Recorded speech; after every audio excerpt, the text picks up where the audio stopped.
Bem-vindo! Na aula de hoje, vamos dar continuidade ao tema de gestão ambiental. Desta vez, vamos focar no planejamento ambiental da propriedade. Preparado? O planejamento ambiental das propriedades rurais tem o objetivo de estabelecer processos e mecanismos para conservar e preservar o meio ambiente. Para isso, é preciso pensar em diversos aspectos da produção. Eu vou começar falando sobre resíduos.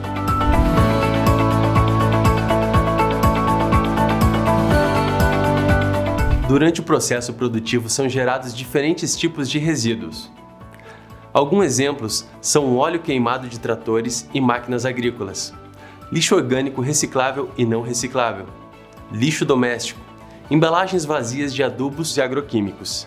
Outro tipo de resíduo muito comum em propriedades cafeeiras são as águas residuárias.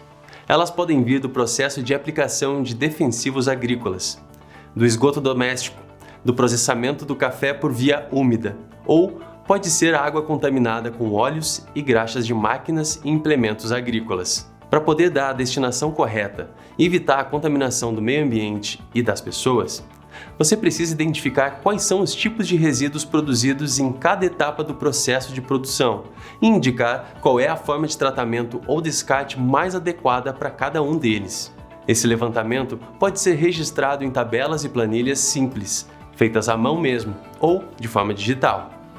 Ele vai te ajudar a identificar onde estão as maiores fontes de resíduos e também a elaborar um plano para reduzi-los. As recomendações de destinação mais adequadas para os tipos de resíduos que a gente citou são estas que eu vou falar agora. Todas as águas residuárias poluentes devem ser tratadas antes de serem lançadas no meio ambiente. O esgoto doméstico deve ser direcionado para fossas sépticas ou biodigestores. A água da lavagem ou do despolpamento do café, depois de passar por sistemas de decantação, é uma boa fonte de nutrientes para a lavoura. Mas para usar essa água, é importante que você seja orientado por um técnico, para que não haja aplicação de nutrientes em excesso. Já os resíduos de água da lavagem de máquinas e tratores devem passar por caixas de sedimentação para separar o óleo da água. Embalagens vazias de agroquímicos devem receber a tríplice lavagem, ser furadas e entregues em postos de recebimento autorizados para coleta. E você deve guardar o comprovante de devolução junto com outros documentos de controle da propriedade. Você nunca deve queimar, enterrar ou reutilizar as embalagens dos agroquímicos para outros fins. O óleo usado pode ser entregue em postos de combustíveis. Lâmpadas, pilhas e baterias podem ser devolvidas nas empresas onde foram adquiridas. O lixo reciclável, como papéis, latas, embalagens vazias de adubos foliares, sacarias de adubo, vidros e plásticos, deve ser separado e levado até locais autorizados para receber esses tipos de materiais. Para esses resíduos, é importante também guardar os comprovantes de devolução. Na hora de destinar os diferentes tipos de resíduos, é importante que você cheque se as empresas que estão recebendo esse material estão aptas para isso. O lixo não reciclável, como papéis sanitários, engordurados ou plastificados, etiquetas adesivas e bitucas de cigarro, deve ser entregue para a coleta regular do município destinada ao aterro sanitário. Por fim, o lixo orgânico pode ser reutilizado como adubo depois da compostagem. Outro ponto importante no planejamento ambiental da propriedade rural é identificar as áreas degradadas, como solos descobertos que podem sofrer erosões, formando voçorocas e assoreando nascentes, rios e represas. Depois de identificar as áreas de risco, você deve criar um plano de ação para recuperar ou estabilizar os impactos causados. Além disso, é importante não perder de vista a preservação e a recuperação das áreas de preservação permanente, das reservas legais e de outras áreas de conservação que podem existir na sua propriedade. Essas áreas devem ser sinalizadas e podem ser cercadas para evitar a entrada de animais de criação, máquinas e implementos agrícolas. Isso favorece a regeneração natural das espécies da região.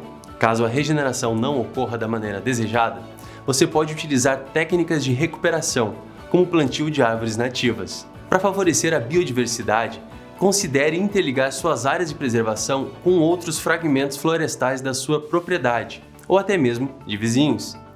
Isso pode ser visualizado através de mapas aéreos da sua propriedade e da região. Isso ajuda a criar corredores ecológicos, que são faixas contínuas de mata que facilitam a circulação de animais e o equilíbrio ecológico da região. E é sempre bom lembrar que é proibido caçar, capturar, traficar, pescar e coletar ilegalmente animais e plantas silvestres em áreas de proteção ambiental. Ao sinalizar essas áreas, deixe bem claro que esse tipo de ação é proibido, usando, por exemplo, placas de sinalização.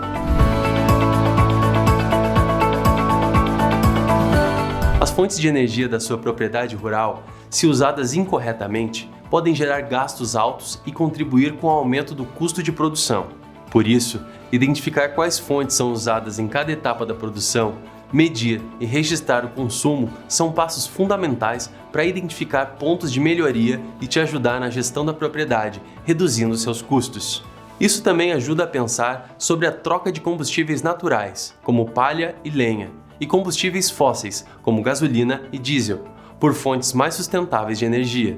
Deixa eu te dar alguns exemplos de energias alternativas que você pode utilizar. Você pode instalar energia solar para usar na residência e nas dependências da propriedade. Diminuir o consumo de energia de secadores, dando preferência ao uso do terreiro. Substituir fornalhas de secadores por sistemas de caldeiras. Instalar biodigestores, substituindo gás comum de cozinha por biogás natural. E utilizar como adubo a palha de café, que é uma ótima fonte de nutrientes.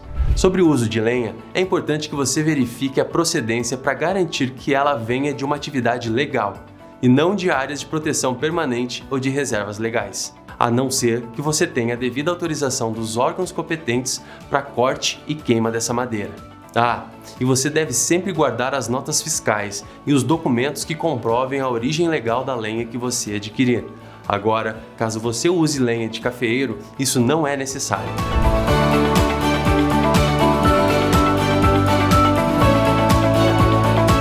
Ao manusear e armazenar defensivos agrícolas, é muito importante seguir as recomendações de segurança para garantir a proteção das pessoas e do meio ambiente, e evitar a contaminação do solo e corpos d'água. O preparo da cauda para a pulverização da lavoura deve ser feito em um local impermeável, com piso de concreto, por exemplo.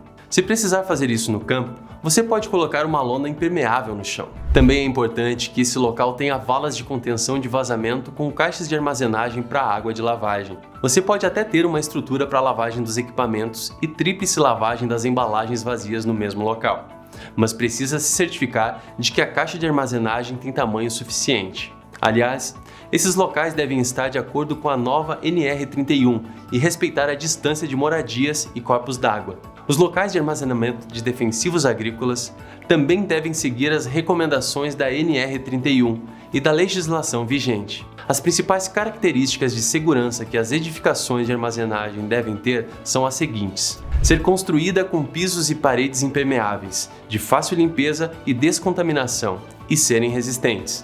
Possuir sistema de contenção de vazamento. Ter boa iluminação e ventilação natural, com entrada e saída de ar, mas com proteções que impeçam o acesso de animais. Estar identificada com placas com sinais de perigo. Estar localizada a mais de 15 metros de distância das habitações e locais onde são conservados ou consumidos alimentos, medicamentos e outros materiais. E ainda respeitar a distância mínima de fontes e cursos de água, de acordo com as normas da legislação vigente. Caso você precise armazenar um volume de defensivos agrícolas de até 100 kg ou litros, você pode usar armários, mas eles também devem seguir algumas recomendações. Ser de uso exclusivo para armazenagem de agroquímicos. Ser mantido trancado e abrigado de sol e chuva. Não abrigar produtos químicos incompatíveis. Ter uma estrutura de material resistente, que permita higienização e não propicie a propagação de chamas. Ser fixado na parede ou no piso para evitar o risco de tombamento. Estar localizado fora de moradias, áreas de vivência e administrativas. E por fim, também não podem ficar localizados em áreas de passagem de pessoas ou veículos. Na próxima aula, eu vou falar sobre um aspecto fundamental para a sua propriedade: a gestão da água. Te vejo lá!